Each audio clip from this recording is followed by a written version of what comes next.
Father, we thank you so much for this opportunity to, again, just look at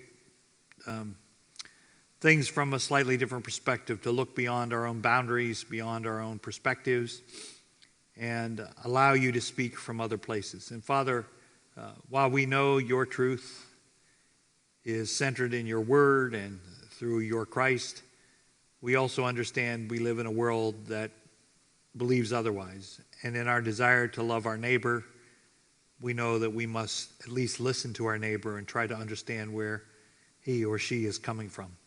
And so, Father, our desire today is just to listen and hear what other people are saying so that we can re-examine our faith and be strengthened in the reasons why we believe the way we believe. And so, Father, we just ask that this time of reflection and thinking about others would be productive spiritually in our lives. And we ask this in Christ's name. Amen. Well, we come now to a separate topic. We've discussed to this point religions that have emerged out of India. With Hinduism and Buddhism, both of those faiths come out of India and then spread across the world. Buddhism especially spread across the world and taking stronghold, especially in China and in Japan. And so we've walked through that story of development. But there's another wave of religious thought that emerges out of China itself. And we want to talk about that kind of strand of thought as it developed over the centuries, realizing that as time went on, these native religious traditions out of China will merge with Buddhism, and there becomes kind of a synergy and a contrast and a pulling together and a merging in some cases and a self-definition in other cases where these various traditions come together. And so a lot of times in Asia you'll see kind of a mixture of Buddhism, Taoism, and Confucianism. They kind of go together. And so we're going to kind of look at those kind of traditions that emerge out of China and later get merged and discussed and defined as it intersects with Buddhism. So those two traditions are traditionally known as Taoism and Confucianism. So we're going to look at those tonight and see how far we get. And again, given the time that we have, we're going to have to do very top layer here, very superficial, but at least it'll give you an idea of essentials and basics with regard to these two traditions. We're going to start with some preliminary considerations, then we'll look at Taoism, and then we'll look at Confucianism in that order. Just some preliminary considerations, as always. What are the challenges to understanding a particular tradition, especially these Chinese traditions of Taoism and Confucianism? Well, the first thing we run into right away is we talk about whether these are philosophies or religions. Neither one of these are religion in the traditional sense. That is, we're not talking about gods here. We're not talking about salvation here. We're not talking so much about prophets and revelation. So on one level, we're talking about philosophies, and both of these approaches are discussed in philosophical curriculums in various universities. So not so much as religion, but as philosophies. However, at the same time, as these traditions develop, the founders themselves may be thinking more in terms of philosophy and approach to life. But as these traditions develop, they become religious traditions. That is, there are temples, there are places of worship, there are rituals of worship, there are beliefs about deities of some sort. And so while they may have started as philosophy, they grow and merge into religion, and now they kind of have both personalities. And so it is possible to think of them as philosophies, and some people do that. That is, I have people I know that consider themselves Christian Taoists or Christian Confucianists. That is, they think their faith is Christian and their philosophy is over here. I don't know that that's necessarily consistent, but they feel that it's not inconsistent. They don't embrace the religious aspect of these traditions, but they embrace the philosophical traditions. I'll leave it up to you to decide that. But in terms of the way it develops historically, it is both. It starts off more or less as a philosophical tradition, but keep in mind, in these ancient traditions, there's not a clear distinction between religion and philosophy. It's all part of one life form. You remember when we first started off talking about religion, we talked about how in the indigenous religious traditions, there was no separate category called religion. There's just life that is imbued with all this spiritual reality. It's just part of what life is. And that's certainly the case in the Chinese tradition as well. That the spiritual nature of life, the ancestors, the spirits, they're just a part of what you deal with. And so in their mind, there isn't a clean-cut division between religion and philosophy. It's just life, including all the spiritual dimension that you have. So it's kind of a Western thing to say, is it philosophy or religion? In a native kind of traditional Chinese mindset, it's both and it always will and it always must be, because that is just life. That is, obviously, we're talking about previous to a communist tradition that tried to take all that stuff out. And then a separate challenge we have is, I've hinted at it a little bit before, we kind of neatly divide this out into Taoism and Confucianism. The truth is, they're not really isms in terms of a closed system. This isn't like a closed system of religion with a hierarchy and people that you must listen to and bishops or popes or directors. There's not that kind of hierarchy or international kind of order where you're in this ism.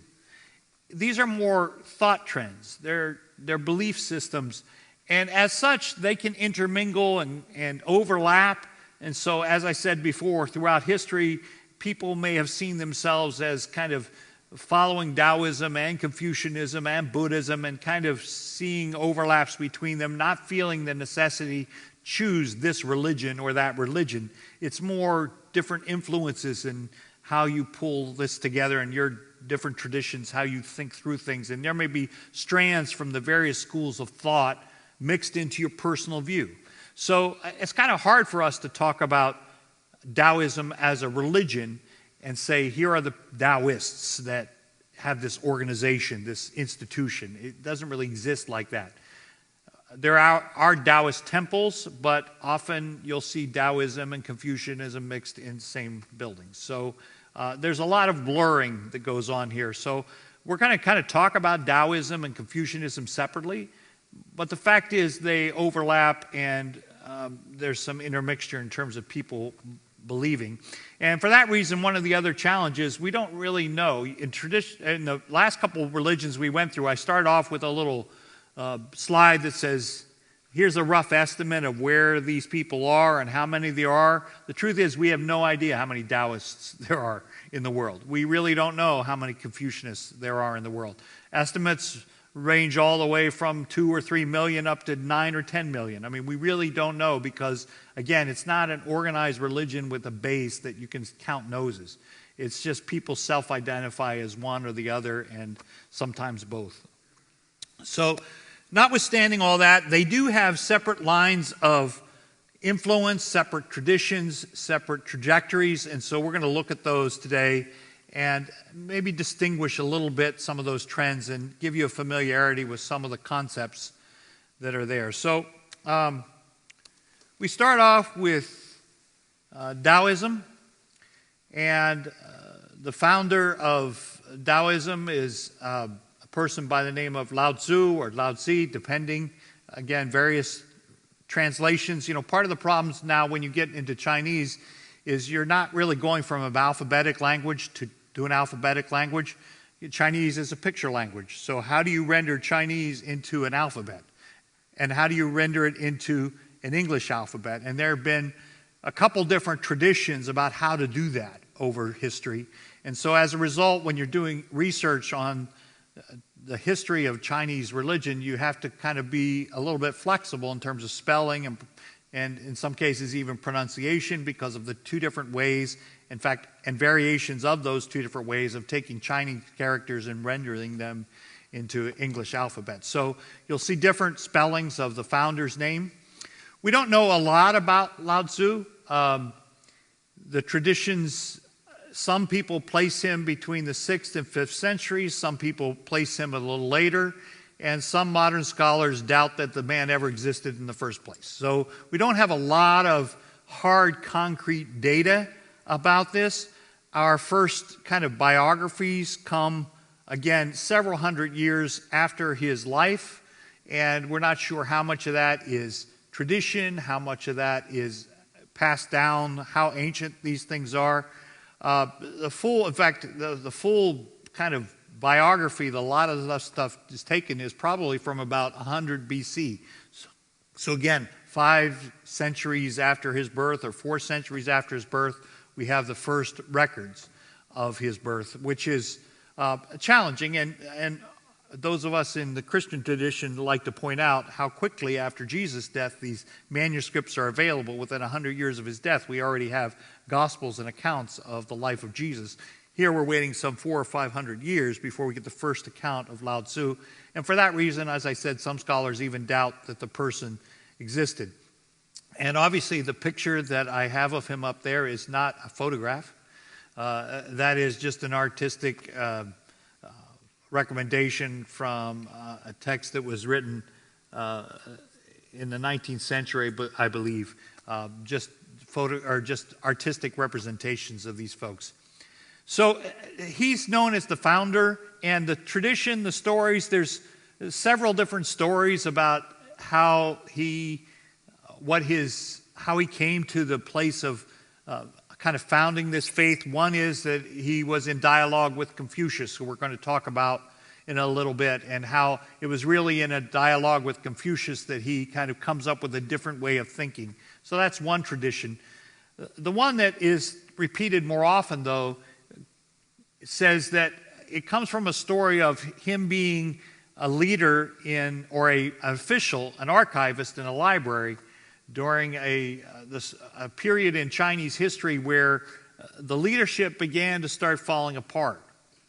And he became more and more frustrated as a government employee. I'm sure none of you can identify, right? Working for a government, feeling like the government is starting to slowly fall apart. I'm sure none of you can empathize with any of that.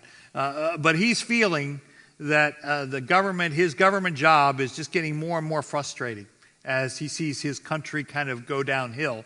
And so he decides to check out, and he rides off into the west.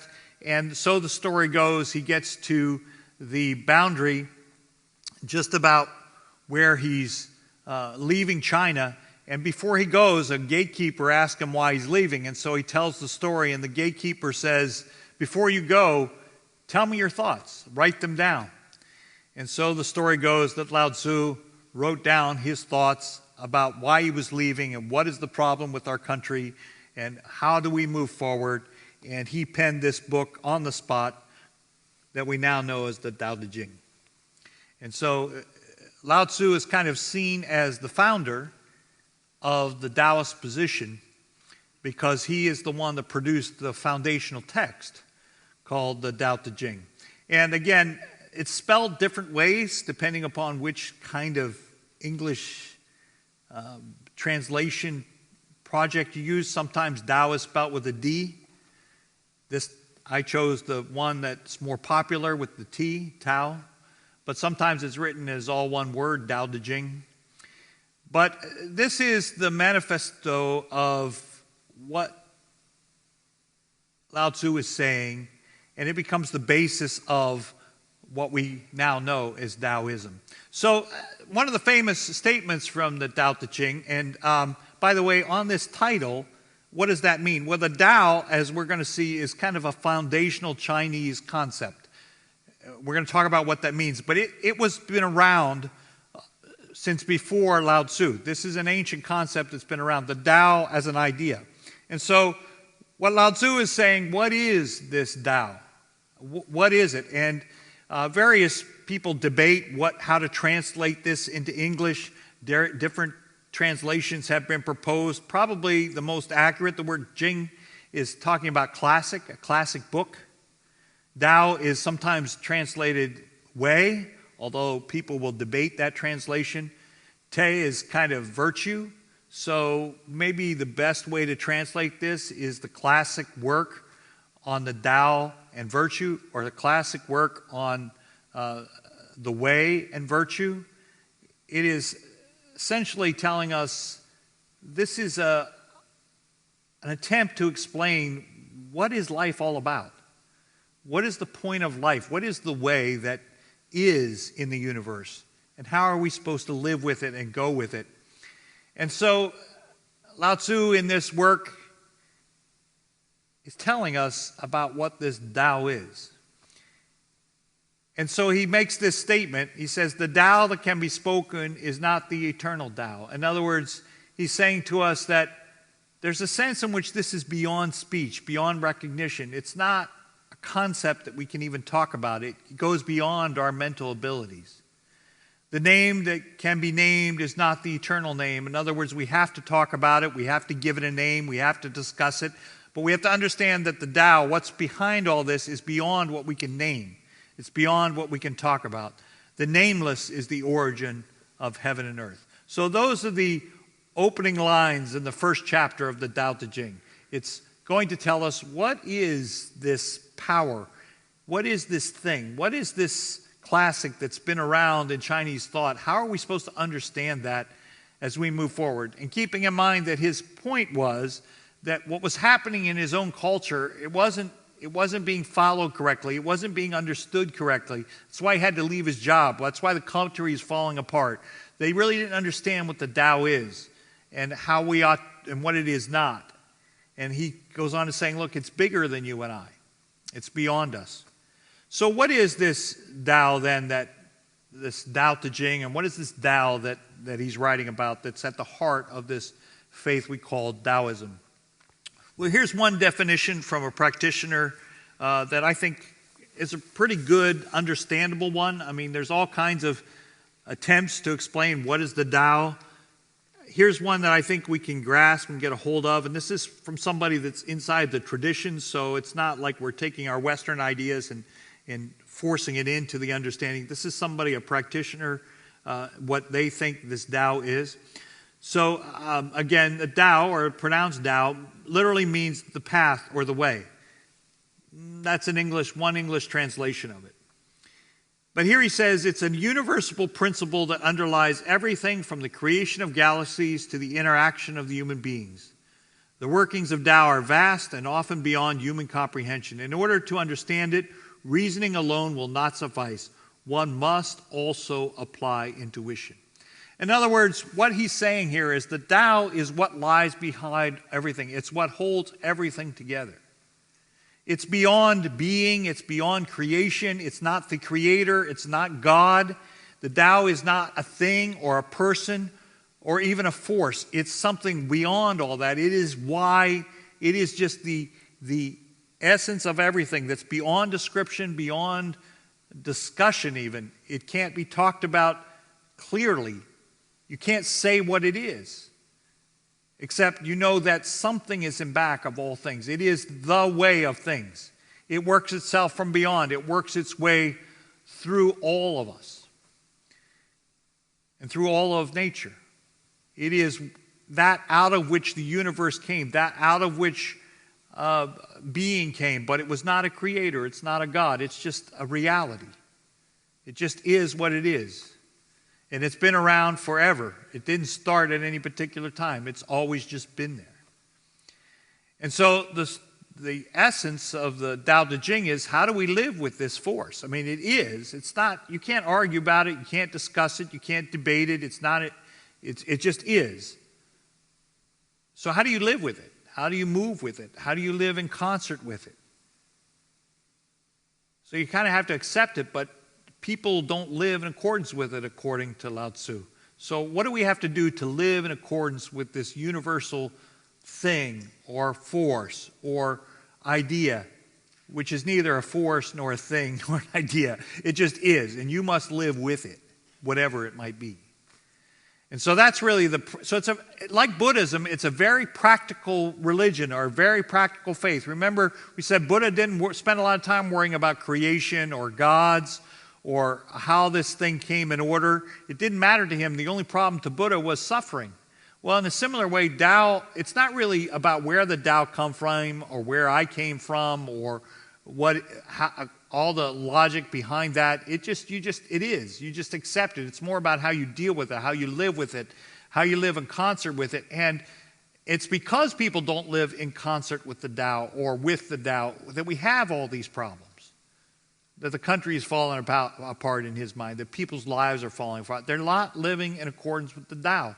So what do you have to do? How do you live in accordance with this force, this thing, this reality that none of us can talk about, this Tao? Well, that's debated heavily. It's hard to talk about and it's hard to discuss, but commentators have walked through, and again, from someone inside the tradition, as they seek to explain what it means to live in accordance with the Tao, here are some principles that you kind of have to get a hold of and understand and accept if you're going to live in accordance with this reality. The first is a principle of non-contention. See, the idea is the Tao flows, it just is. And what happens sometimes is we think that you got to fight and you got to struggle and you got to push back against stuff. You have to force. But the truth is that the Tao, you're not going to fight it. You're not going to break it that way. You can't. It's not a matter of pushing back and fighting. You have to go with it. You just have to go with it. You can't push back. You can't fight it. It's a thing that you will not turn back. It's kind of like a river that is flowing, you know? And you don't like where the river's going, so you try to put a wall up and make the river go another way. And the river just keeps going and going. Eventually it breaks down the wall and it goes where it wants to go. You just can't, you got to go with it. So all this kind of life that you find yourself in contention and fighting back and pushing back and resisting and pushing hard, that's not the way of the Tao, according to Lao Tzu. There's a going with it kind of thing. You just got to go with it. You create so much stress in your life by just fighting. Fighting against what is. Fighting against one another. Fighting against the government. Fighting against whatever it is. You have to develop a thought that you just kind of go with the Tao. It's not about fighting. You have to just go with whatever the force is taking you, whatever the Tao is going, whatever that way, whatever that path, you just have to go with it. And along with that is this idea that's kind of pivotal to the whole Taoist idea, is this idea of Wu Wei, non-action.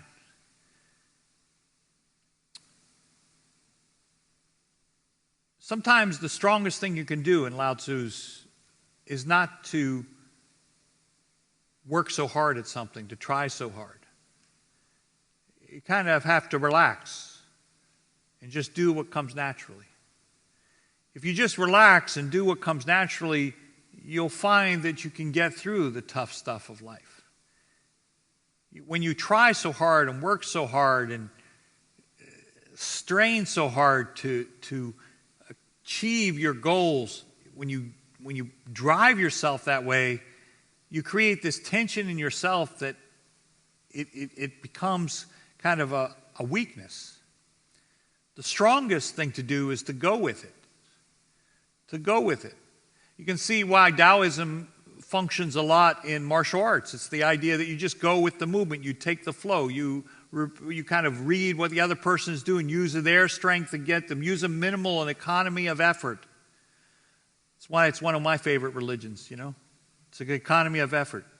I bought my wife one of those little Fitbit things, you know, and she's always every day counting how many steps she does, and she gives me a report of how many thousands of steps she does.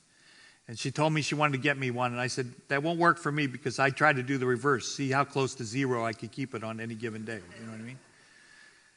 So I love this part of Taoism, that it's a minimal of effort. You don't have to fight it. You just kind of go with it.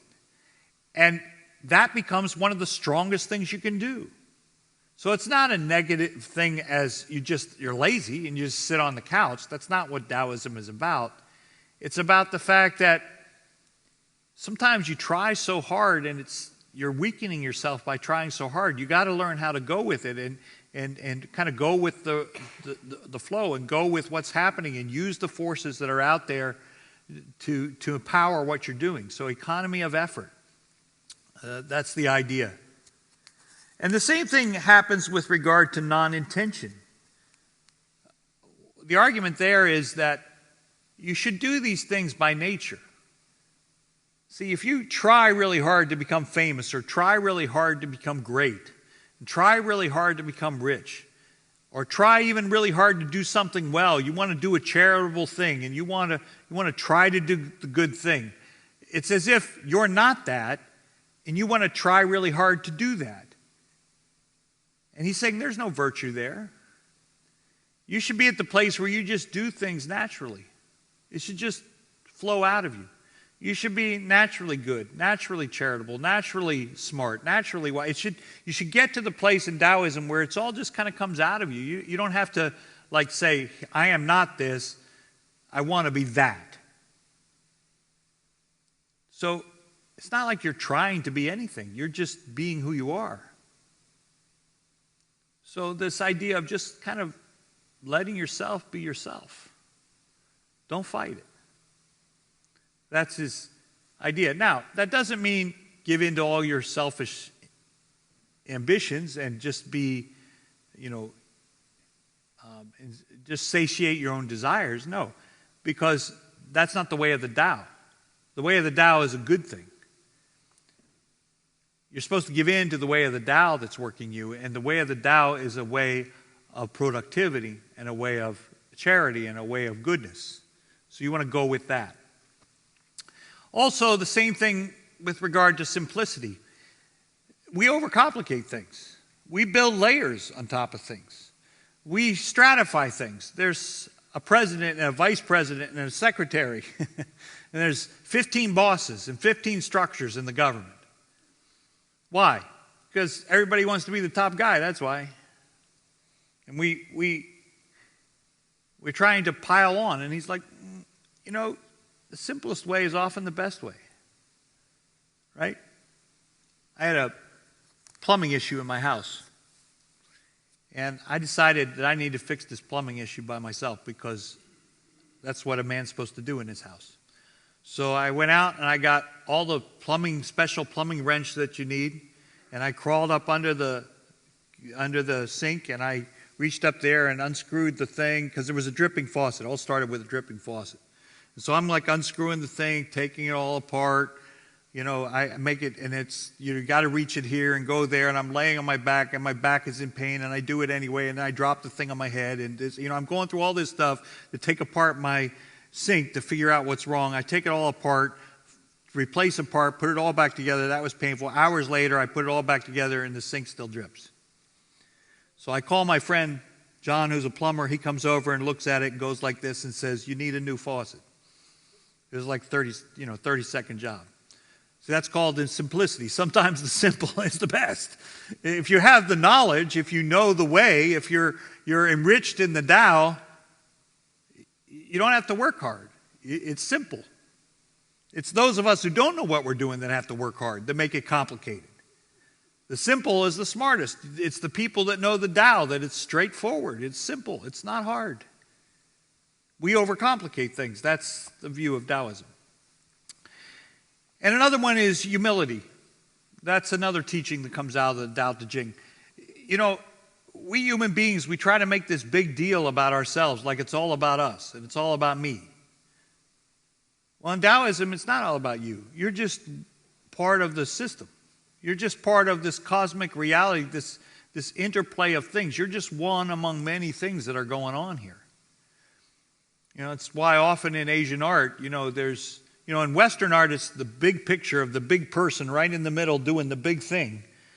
And sometimes in Asian art, mostly, not always, but mostly you see the scenery and the river and the tree, and then the guy's over there in the corner just doing something. You're not even sure because they're just part of the bigger picture.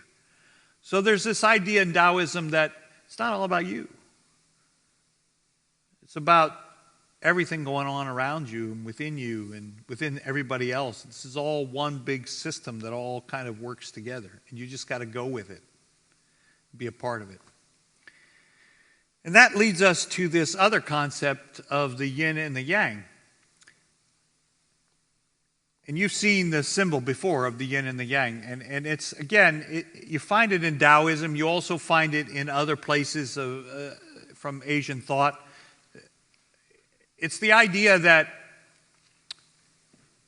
this world is complementary in some way. That the opposite forces, they're necessary, they're essential. Life and death, light and darkness, masculine and feminine, even and odd. These things are necessary for this system to go together. And in fact, you'll see the two little dots in this symbol, the black dot in the middle of the white and the white dot in the middle of the black. That tells us that even within these forces are little bits of each other. And so the reality is, in this world, you have to embrace both, the positive and the negative, the up and the down, the push and the pull. It's all part of this one without the other. They just kind of emerge together. They require each other. And so that's part of going with it. You know, our Western mindset says push back on one side. We're about the push side, and we just need to force our way in. And the idea is, no, you have to go with it, the good and the bad, the positive and the negative, the up and the down. You just have to flow with it. It's all part of the necessary function of life.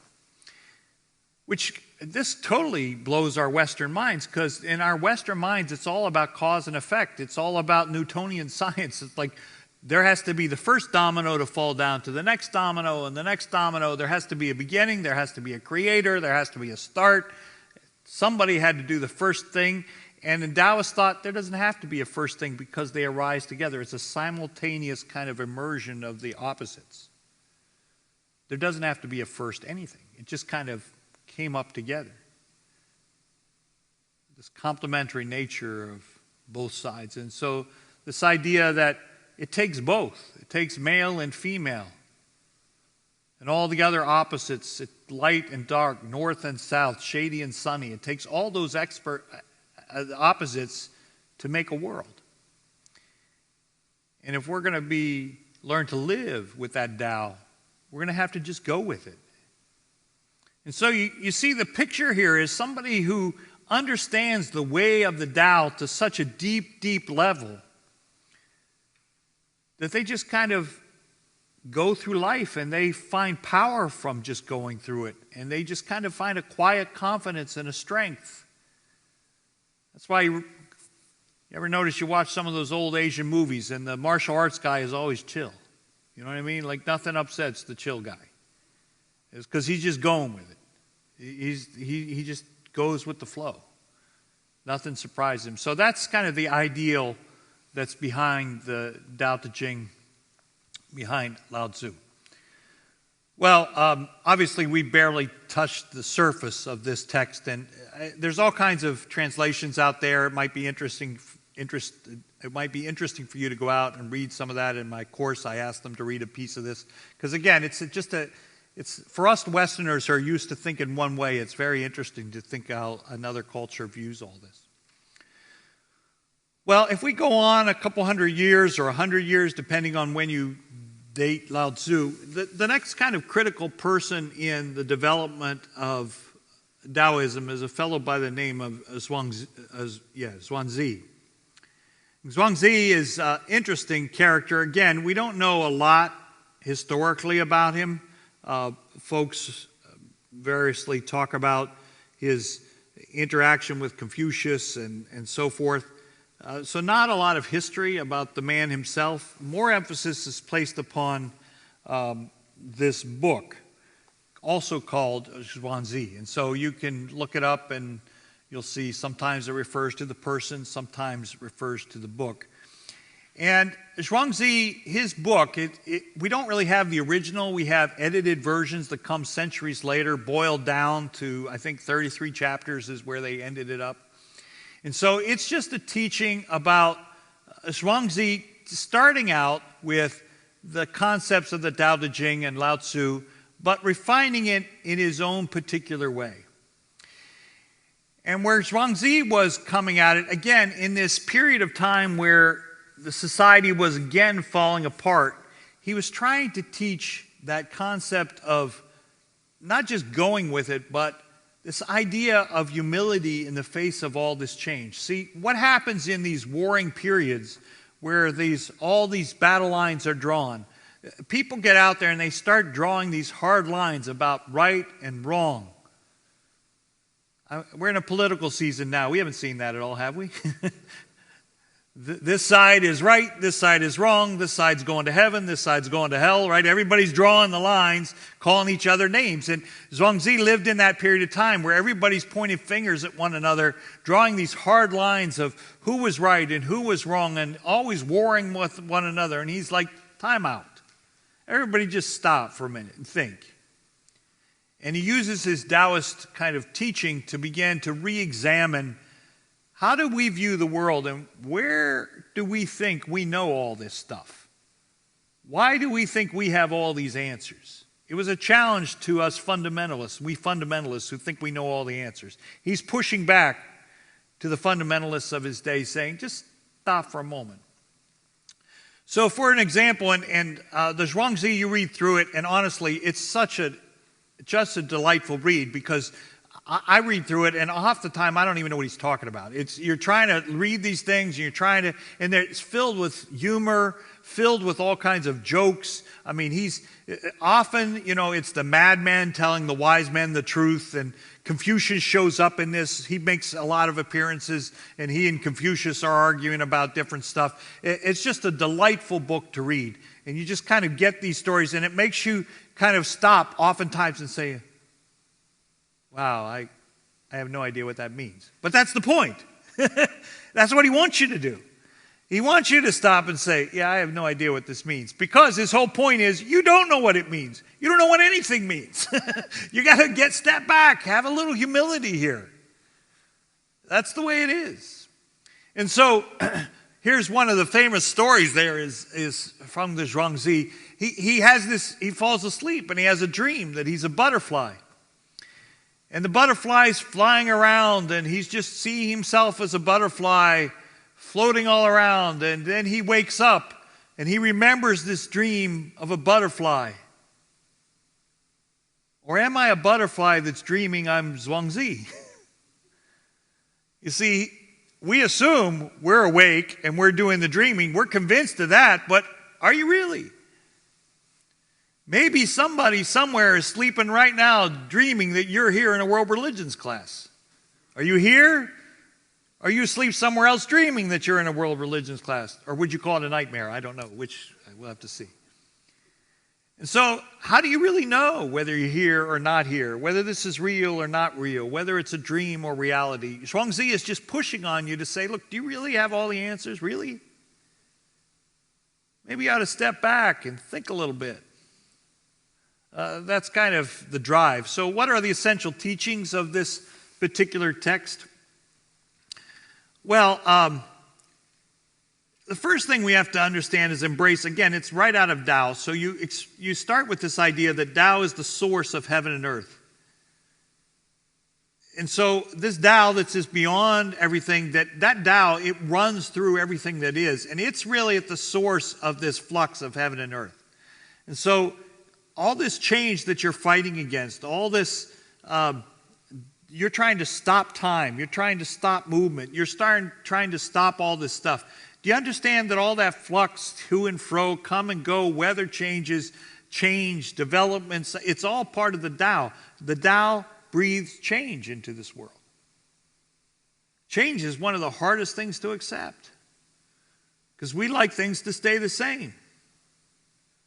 We don't like it when they take our hymn books away. We're used to those hymn books. We don't like it when they move our furniture and change the colors.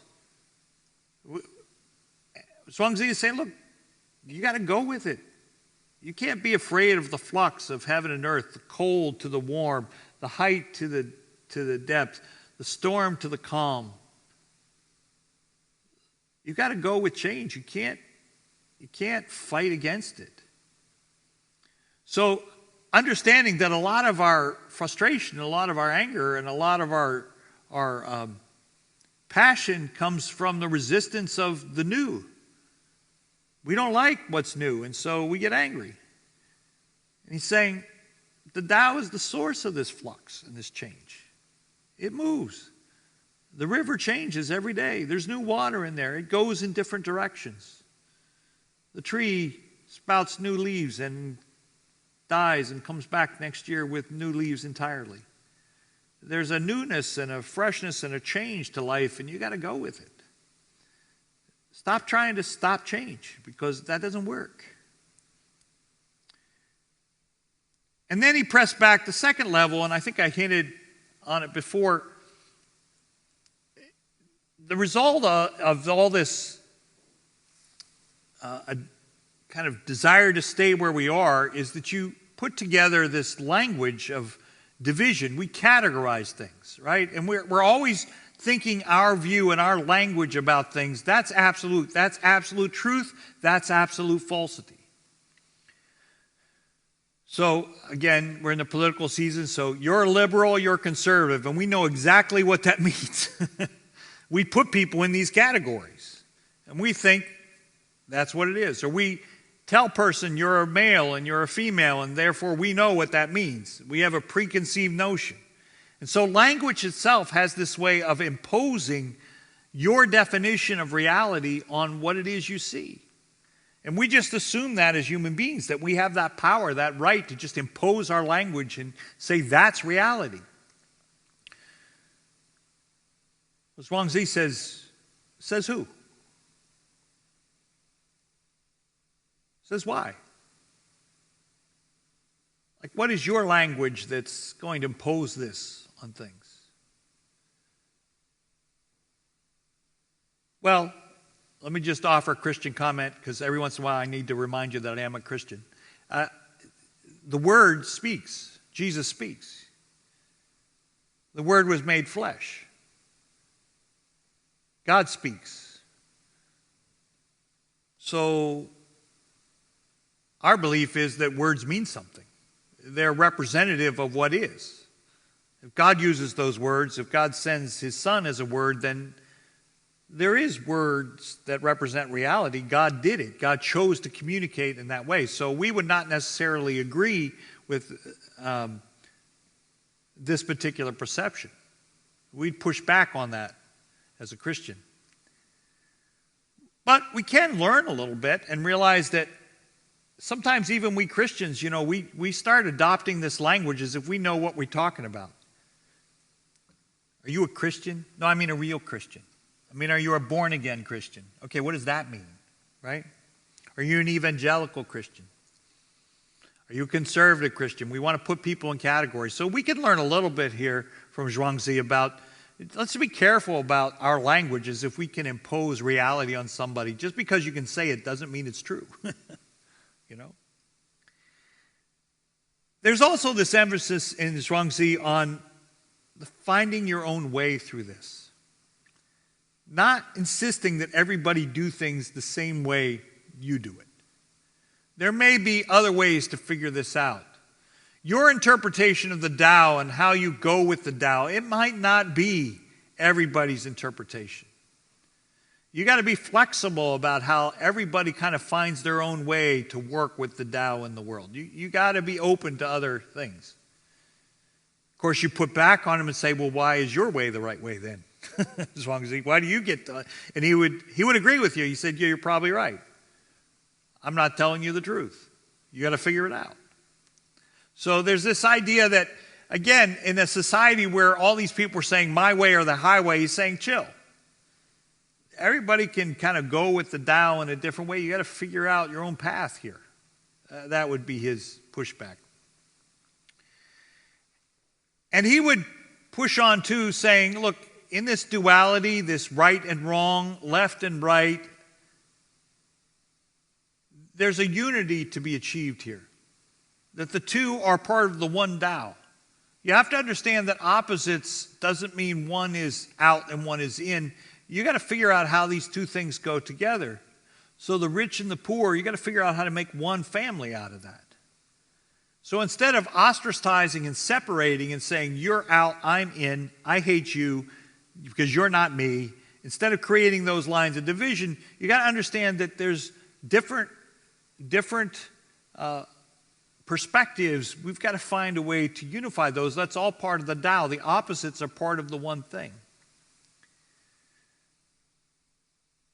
And the last thing, see, this tells you he's actually a Tea Party candidate here. It's the futility of government. See, now all of a sudden you're Zhuangzi fans, right? It's this idea that government messes things up. This was not always a popular thing to say when you were in the kingdom, the ancient Chinese world. But the idea is that government was a problem because the government tried to impose its language and its will on all the people and try to tell you what the Tao is and how you ought to live in accordance with the Tao. And so there's this kind of rebelliousness about Taoism that says, no, you don't tell me what to do. I flow. This is like the hippie version. We're just going to flow here. You can't tell me what to do. And so there's this little bit of a rascally kind of edge to Taoism that it's kind of for the senior citizens of a culture. See, the younger people, they always have to follow the rules, right? They have to go to work. They have to go there because if they don't, the boss will fire them. And they got to follow all the rules and have the household. But those of us that are a little older, we're in retirement. Who's going to tell us what to do? What are you going to do, fire me? I'm retired, right? So you can say whatever you want. Do you notice that, folks? You get a little older, you can say whatever you want. What are they going to say to you? Right? So there's that little rascally side of Taoism that says, you don't tell me anything. Like, I'm figuring this out. I'm just going to go with the flow. I'm going to make up my own path here. And so government, don't be coming along and tell me who I have to be. And so there's this kind of anti-establishment theme that runs through Taoism, which, not surprisingly, did not go well all the time politically for the Taoists. Throughout the history in China, from time to time, there was long periods where emperors would round up all the Taoist books and try to burn them, because it was considered seditious, plots against the government. You have to listen to the emperor, So Taoism always kind of has that anti-establishment kind of side to it, and it's part of the humor that you find. And that's one of the tensions in the Zhuangzi when you read through, and he's having these arguments with Confucius, because Confucius was always trying to argue for the status quo and following the rules. Well, lastly, we have this side of Taoism. About the 2nd century AD, you began to make this journey from a life approach to a religion. You have this individual, Zhang, and he comes along and he claims to have had a vision from Lao Tzu. That Lao Tzu has kind of passed on, and he receives a vision, and he considered himself now to be the first celestial master, and he creates this celestial master school of folks that follow along. And the idea is that they now develop Taoism as a religion, as a focus, and so now they began to get pulled into this idea that it's a devotion to these teachings, a devotion to these masters that have gone before. And so it's with Daoling that you begin to see this transition from philosophy to religion. In fact, it's during this particular position that Lao Tzu becomes considered a deity. He's actually passed on. Now, not a god like you and I would consider a god that we worship, but rather an ancestor that has gone on and is now showing us the way and showing us the path. He's an ancestor. And remember, in Asian thought from the very beginning, the idea was you always adored or you always venerated your ancestors. When they passed on, it was not death. It was just transition to another life plane. And so you continue to worship and reverence your ancestors. You burn incense to them. You burn money and give them money in their heavenly economy. So you do a lot of things to take care of them when they're gone on. You still respect them and follow them. So the whole idea is, the ancestors continue. Well, now, Taoism kind of picks up on this, and certain of these ancestors, like Lao Tzu, it becomes kind of this grand master, the celestial master that's kind of moved on and you venerate him. And you have this listing of the eight immortals, folks that have gone on, Taoists that have gone forward, and they have them named. And so you have temples where you can go where the eight immortals are listed, and you worship them the way you would worship other ancestors. And you have the three pure ones out there that become kind of another version, though not God or Trinity like you and I would think of it, but it's in some cases it's this idea that there are these kind of beings out there that have been powerful influences in the history of the world. Again, the Tao is still beyond all this. The Tao is above gods, it's beyond gods, it's unknowable, and yet out of this, these deities come and provide guidance to us. And we won't have time to go into this, but there are other schools that develop and go on in different directions of Taoism, and that's in your notes if you want to go and look that up and have a lot of follow-up with that. But many, many different incarnations, if you will, of Taoism, some of which receive the support of the state, but many of which do not, right? And so that's part of the challenge of Taoism. And of course, we can't talk about Taoism without talking about the Tao of Pu, right? That's very important. How many of you read the Tao of Pu in college? At one point, it was a textbook in college. That was the highlight of our American educational system. You had to read the Tao of Pu in college. But yeah, Winnie the Pooh, Benjamin Wolf put together this amazing thing, and he uses the different characters in the Winnie the Pooh stories to illustrate Eastern thought, and it was very entertaining and interesting. But you can't talk about Taoism in America without talking about the Tao of Pu. So there you go. I passed that part of the test. Okay. Looking at my time here, we need to move forward and talk a little about Confucianism and move on from there. So, all right. So, and I think I said his name was Wolf. I think it's Hoff, though. Benjamin Hoff is his name. I don't know why I said Wolf. Okay, Confucianism.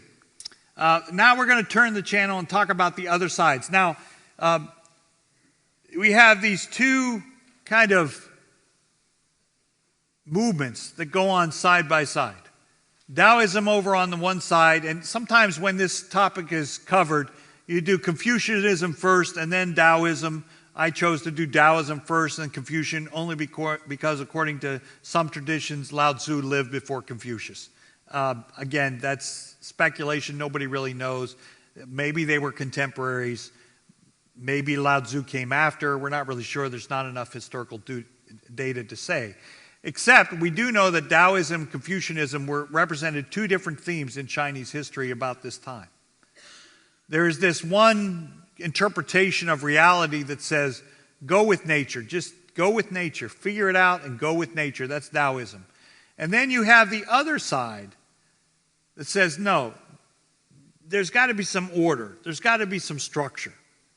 Somebody's got to get control of this mess. And that's the Confucian side. So you have these two pulling tendencies in Asian thought between the go with nature side and the go with structure side. And one is Taoism and the other is Confucianism. So obviously when you want to talk about who founded Confucianism, this is a very important question on the test. Who is the founder of Confucianism? I hope we can all get that right. That's Confucius. Right? That's one of those Jay Leno questions they used to go out and ask college students. Who's the founder of Confucianism? And see if they could get it right. But it's Confucius. Again, various names depending upon the way that you spell it and render it into English. That's kind of, and again, the problem of that version, Confucius, some people blame that on the Catholics and the Jesuits. They took the Chinese word and rendered it into this Latin form called Confucius. But like it or not, that's what most people know him as, and so that's what he's spoken as. Now again, Confucius was an interesting character, born like Lao Tzu, born in kind of an area of authority, but kind of a tutor for folks, kind of a tutor in a royal or at least a government household. And he spent his life just believing that people should learn what it is he had to say. He was very convinced of his philosophy and his way, but during his lifetime, nobody listened to him. He was kind of a failure during his time. Nobody listened to him. And he was very frustrated because he was being raised at a time where things were changing, and it wasn't like the good old days of the dynasty that he grew, that was previous dynasty. It wasn't this wonderful place where everything kind of worked well. We were now in a period of decline, and he longed for the noble gentleman leader that used to be in charge of the country. What happened to those good old days when the good leaders led? Now we have chaos and brokenness and everybody fighting one another, and he just wanted to get back to the glory days, the golden age. But nobody would listen to him. But that was kind of his thought and his desire. How can we create? And he saw in these young people he had to put together, they just weren't learning how to be what they should be. And so his desire was to bring us back to a golden age where the gentleman ruler was in place. So he's kind of the founder, but that's kind of the origin of where he comes from. Again, like Lao Tzu, it's really sometime later, 100 years or 150 years later, till you have other folks that come along and kind of institutionalize or codify what Confucius says and what he means.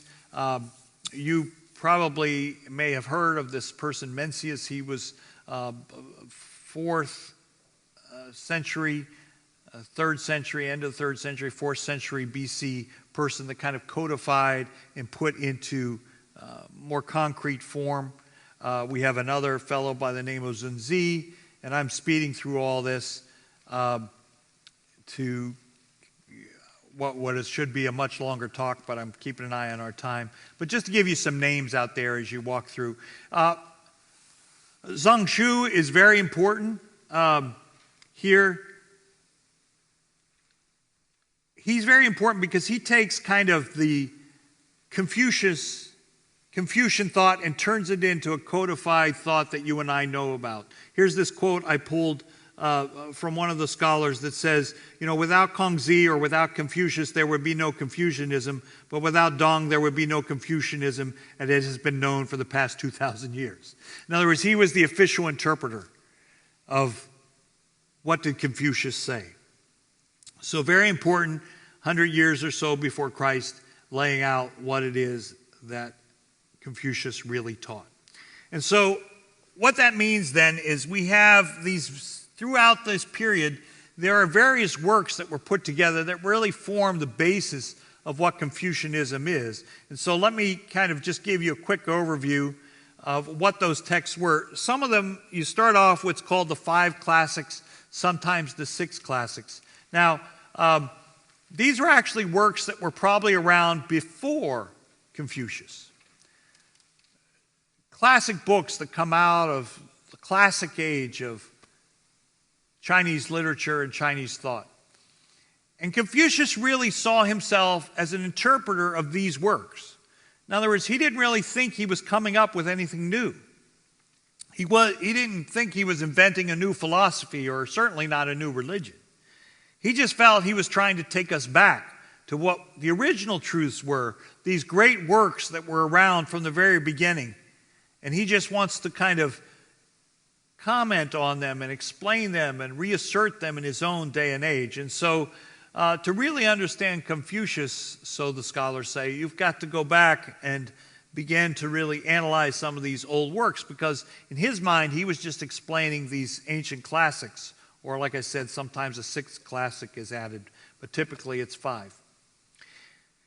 And then sometime later, much later actually, what gets codified, and we're really now well into the modern era, maybe even the 13th century, 12th century, you get codified what's called the 4 books of Confucianism. And there's kind of 4 levels. The first is the one you're most familiar with, perhaps if you know anything about Confucianism. It's called the Analects. It's the teaching of Confucius, at least as it's rendered and put together.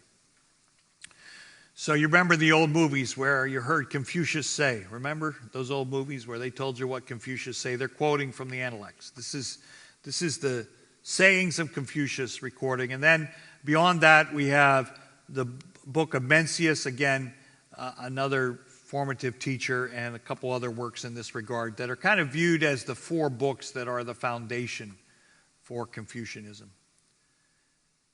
So it's just kind of, for the fun of it, let's look at a couple quotes from Confucius from the Analects to see if we can get a picture of maybe what Confucius is saying and what he means.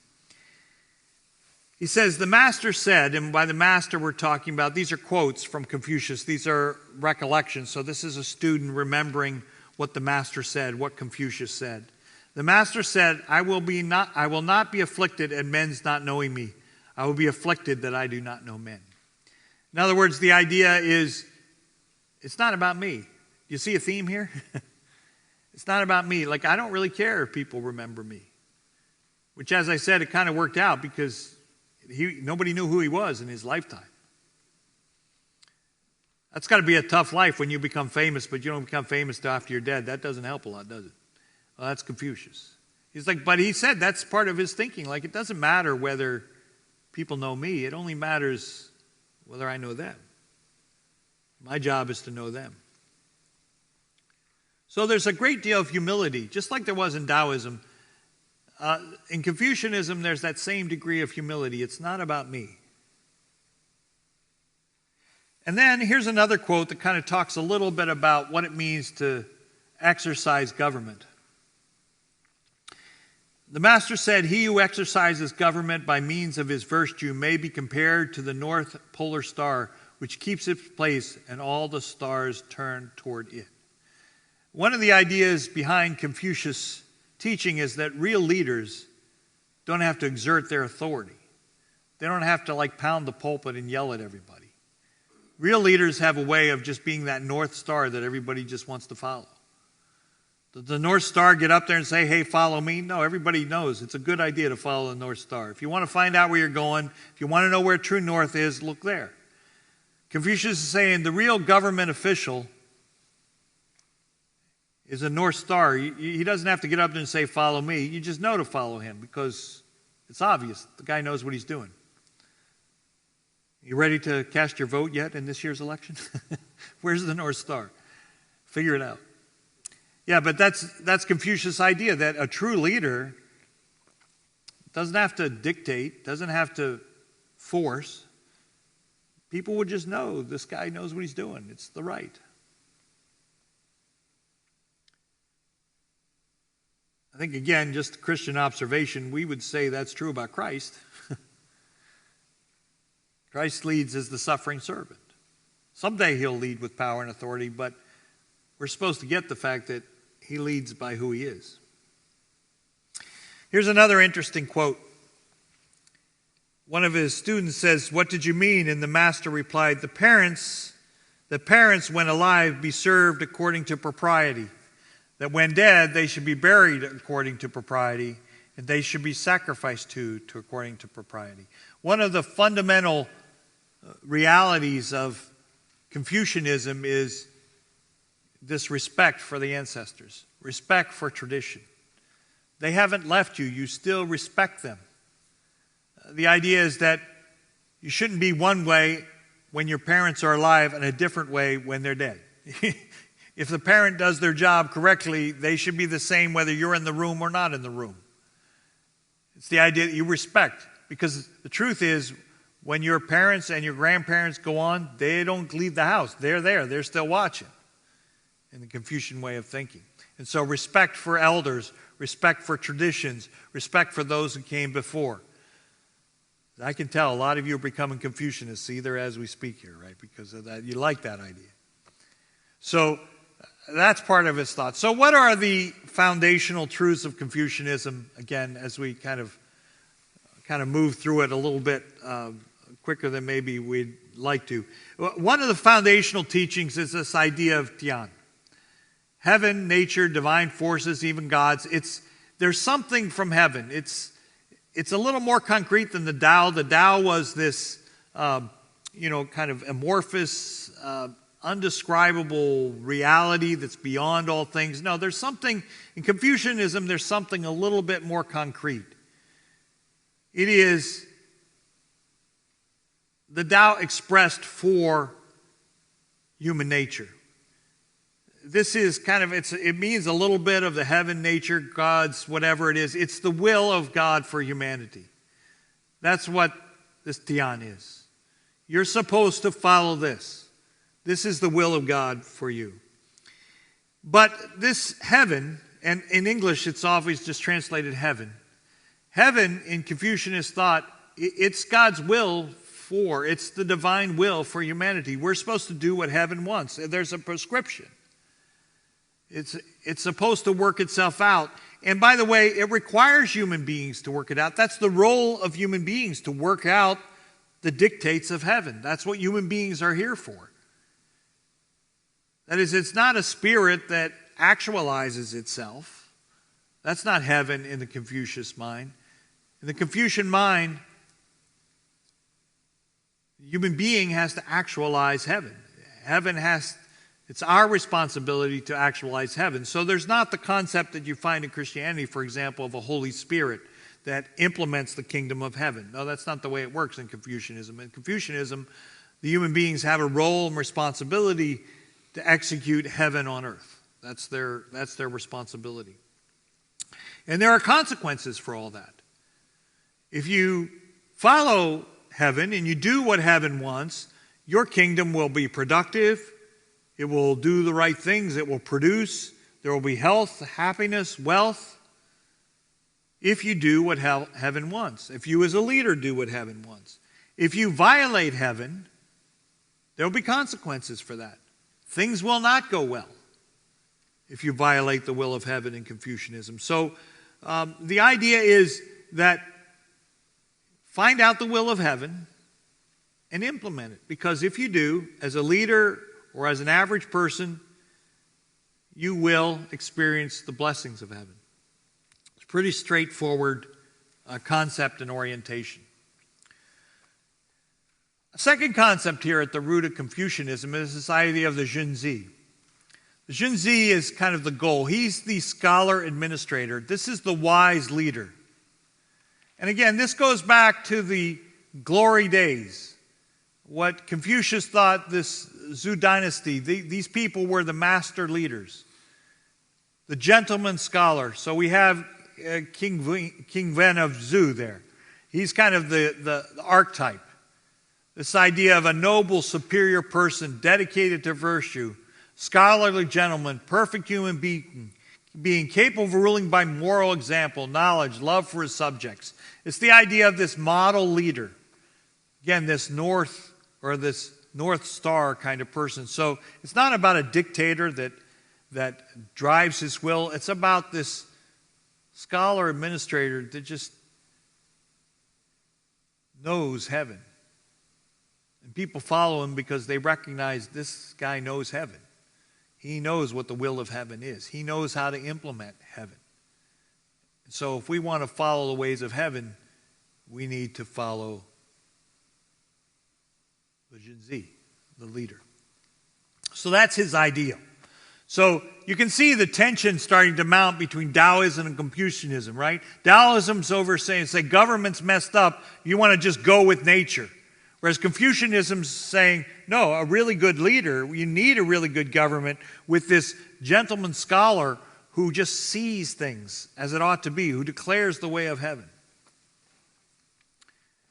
So, what does that mean then? Well, how does that all work practically? How does it work itself out in society and in government and in culture? Well, there's these 5 constants that just should underline everything that we do. It's not so much commandments as much as characteristics that just ought to permeate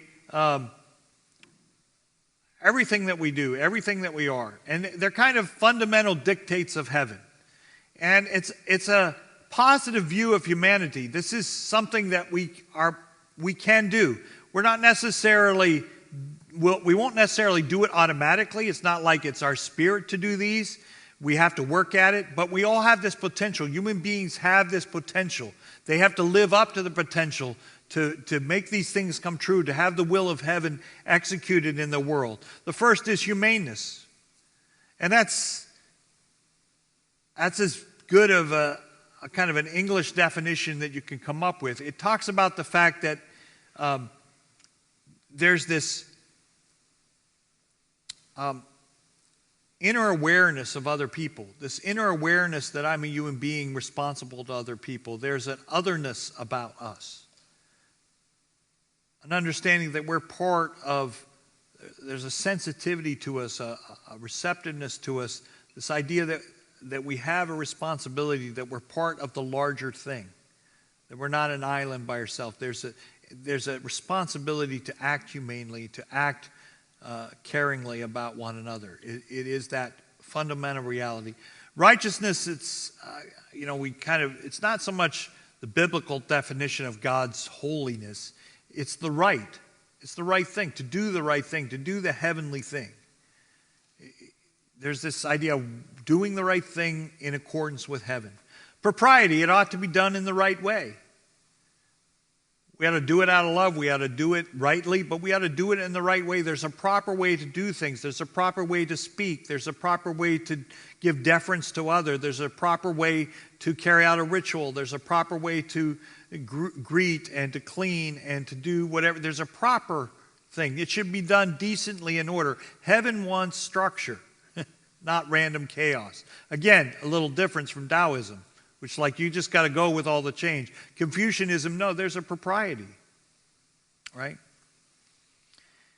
Wisdom, the idea of taking this and applying it to everyday life. You should be able to kind of see how to implement the ways of heaven in day to day, and the integrity about it.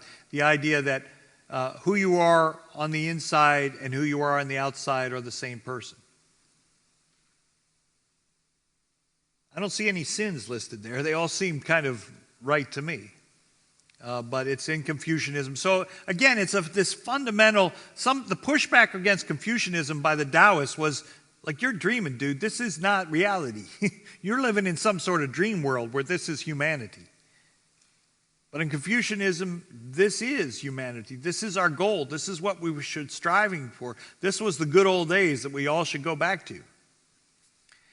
Sometimes in addition to these 5 constants, we have mentioned the 4 virtues, which some cases overlap, but they have a kind of a different twist to them.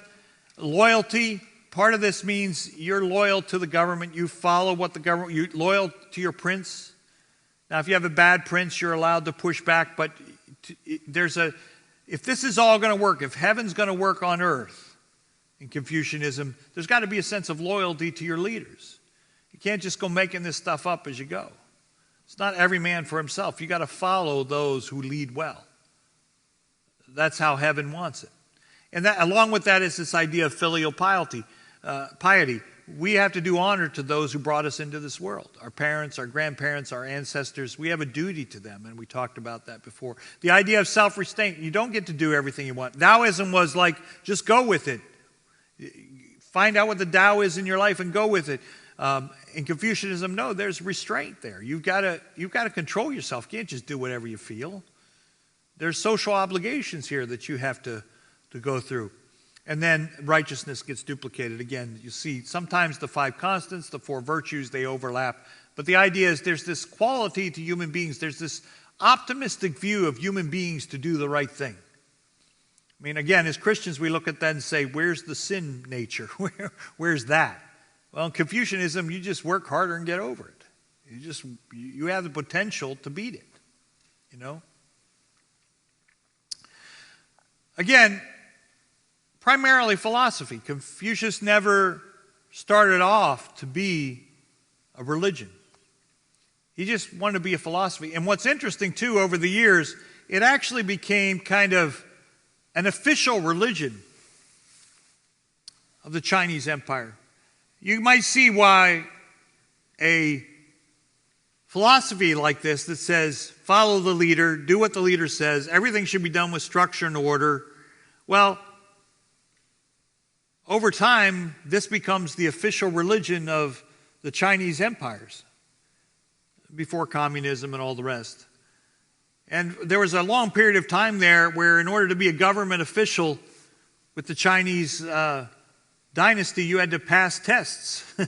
You had to pass tests of Confucianism. There were religious tests you had to take and pass, or philosophy tests you had to, did you know all these constants and these virtues? You had to pass a test in order to be a civil authority in Confucius government because of the idea. And some people argue that by the time you get to official Confucianism, it wasn't real Confucianism. They had twisted it and turned it in ways that Confucius wouldn't have liked. But nonetheless, for a long period of time, it was the defining religion. Obviously, swept away under communism and experienced a great deal of persecution, actually, with the onslaught of communism in China, but making resurgence now.